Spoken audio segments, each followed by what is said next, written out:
सोचिए दोस्तों, अगर आपके पास जो भी पुराना सोना पड़ा है उसे आप जब सेल करने जाते हो, बेचने जाते हो, सरकार आपसे टैक्स ले सकती है। शॉकिंग बात है कि बहुत से लोगों को ये बात जानते ही नहीं है। हाँ, ले सकती है आपसे। सोना एक मेटल ही नहीं है, ये आपका माँ का ज्वेलरी हो सकती है या फिर अपने बीवी की ज्वेलरी हो सकती है, लेकिन उसके साथ इमोशन वगैरह जुड़े होते हैं। लेकिन शॉकिंग बात ये है कि अगर आप सोना बेचने जाते हो, उसके बाद सरकार टैक्स लगा दे, तब अपने को बहुत तकलीफ होती है। आज की वीडियो है वो एंड तक जरूर देखिए, क्योंकि आज की वीडियो हम जानेंगे कि गोल्ड बेचते समय टैक्स कब और कैसे लगता है, कैपिटल गेन टैक्स क्या होता है और टैक्स बचाने के लीगल तरीके क्या है, और रियल लाइफ स्टोरी के साथ में मैं आपको बताऊंगा, जिससे कि आप समझ जाएंगे और ये गलती आप नहीं करेंगे। ये वीडियो ये आपकी पॉकेट बचा सकती है और लीगल प्रॉब्लम्स को भी बचा सकती है। जी हाँ, अगर आपने कोई सोना बेचा है और उसके ऊपर आपको प्रॉफिट हुआ है तो उसके ऊपर कैपिटल गेन टैक्स लगता है। ध्यान दीजिए कि टैक्स है पूरे अमाउंट पे नहीं लगता, आपको जो भी उसमें जो प्रॉफिट हुआ है उसके ऊपर टैक्स लगता है। एग्जाम्पल से समझते हैं कि मान लीजिए कि आपने 5 साल पहले कोई भी ज्वेलरी खरीदी 1 लाख में, लेकिन आप उसे सेल कर रहे हो तो उसके 2.5 लाख रुपए आ रहे हैं, तो 1.5 लाख का आपको प्रॉफिट हुआ या फिर मुनाफा हुआ, तो 1.5 लाख पर आपको कैपिटल गेन टैक्स लगेगा। 2024 में एक महिला ने अपने 15 साल पुराना सोना 6 लाख में बेचा, उसके ऊपर उसको पता ही नहीं था, उसके ऊपर 40,000 का कैपिटल गेन टैक्स लगा, क्योंकि उनको ये रूल है, उनको नहीं पता थे। अब समझते हैं कि दोस्तों कैपिटल गेन टैक्स क्या होता है।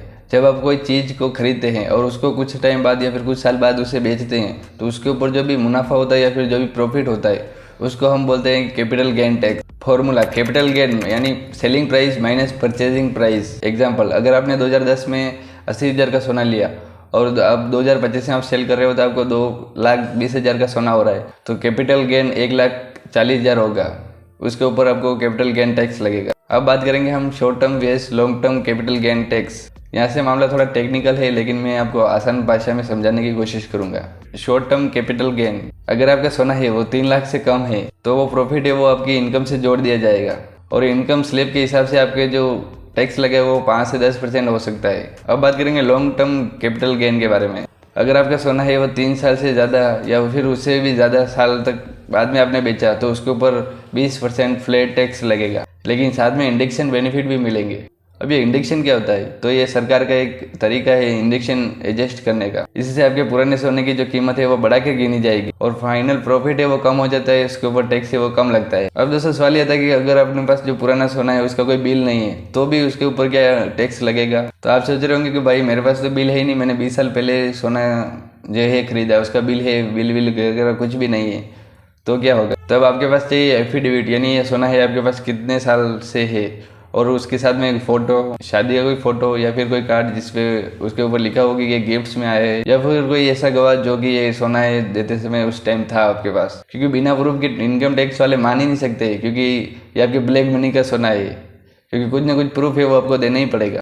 माँ की साड़ी में जो पहना गया हार सिर्फ अब वो याद रह गया है, लेकिन सरकार को चाहिए प्रूफ, नहीं तो वो टैक्सेबल एसिड मान लेंगे। अब बात करेंगे कि अपन जो गोल्ड है वो ज्वेलरी है वो बेचना। अगर ये ज्वेलरी है अपन लोकल ज्वेलर्स को बेचेंगे तो वो 2 लाख से ऊपर होगा तो वो आपसे पैन कार्ड या फिर ऐसे कोई डॉक्यूमेंट है वो आपसे मांग सकता है। कैश में पेमेंट है वो मत लीजिए, क्योंकि 2 लाख से ऊपर पेमेंट लेना इलीगल है। या फिर बैंक ट्रांसफर या फिर चेक लीजिए जिससे कि आपके रिकॉर्ड में रहे। अब डिजिटल गोल्ड या फिर ETF, यहाँ आप ये ऑनलाइन सेल में होता है, जैसे गोल्ड अपन सेल करते हैं ऑनलाइन में, इसमें इन्वेस्टमेंट और सेलिंग दोनों ही ऑनलाइन ही होती है। इसमें कैपिटल गेन का हिसाब एग्जैक्ट होता है और टैक्स फॉर्म भरना भी आसान रहता है। आजकल गोल्ड बेचने में गोल्ड का भाव ही नहीं, फ्यूचर की टैक्स प्लानिंग भी देखनी चाहिए। अब बात करेंगे इनकम टैक्स रिटर्न में अब कैसे दिखाए। अगर आप ITR फाइल करते हैं तो कैपिटल गेन में उसमें सेक्शन में भरना पड़ेगा। अगर आपने लॉन्ग टर्म में रखा है तो इंडेक्शन के साथ 20% टैक्स। CA से सलाह जरूर ले, क्योंकि छोटी सी गलती भी बड़ी नोटिस ला सकती है। अब दोस्तों बात करेंगे कि टैक्स बचाने के लीगल तरीके क्या है। इंडेक्शन का यूज कीजिए, कैपिटल गेन बॉन्ड यानी सेक्शन 54 EC में इन्वेस्ट करें। अगर आप प्रॉपर्टी खरीदते हो तो टैक्स है वो टल सकता है।